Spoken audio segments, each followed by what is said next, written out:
Gerald W. Brister here, and let's continue with our Be Kind to Helpers Week. This is Be Kind to Helpers Week. Don't know if you know that. I'll tell you this story. When I was a helper, I had a friend, we're working offshore, and I had a good welder. I had a really good welder.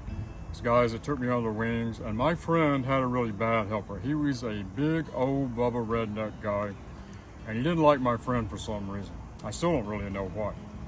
But anyway, he didn't like him, and he's giving him a fit. My friend and I, we had planned staying out there for 3 weeks, and we were going to go to Mardi Gras. We were the country boys going to go to the city, and we were going to have ourselves a fine time down there in that New Orleans.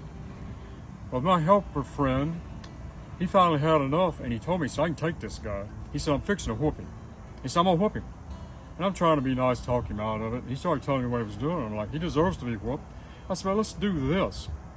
I said, if you go whoop him, I said, them boys are going to come out here in that little Coast Guard helicopter, whoop, whoop, whoop, whoop. They're going to come out of there with them little 9mm, and they're going to be putting you in handcuffs, and if I cause a fuss, we're going to get to ride together and share the cab ride. And I said, that's not going to be too good. Plus, we're not going to get to go to Mardi Gras. He said, well, what you got in your mind, Sheriff? I said, well, how about this? I said, this guy's fabricating schedule 166-inch. I said, every time he goes to measure a pipe to cut it and to fit it together, I said, you cut him a 1/2 inch on the tape or you add a 1/2 inch to his measurement.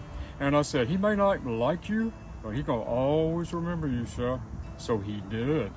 Don't do this at home. You know how they say? This is a closed track. Don't do this at home, okay? It's a bad thing to do. Don't do this. But he did it. We went on the crew boat and we're laughing.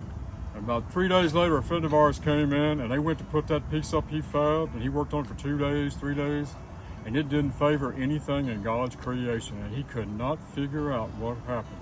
I'm Gerald W. Brister, and you need to be kind to helpers this week. And that's a tip today.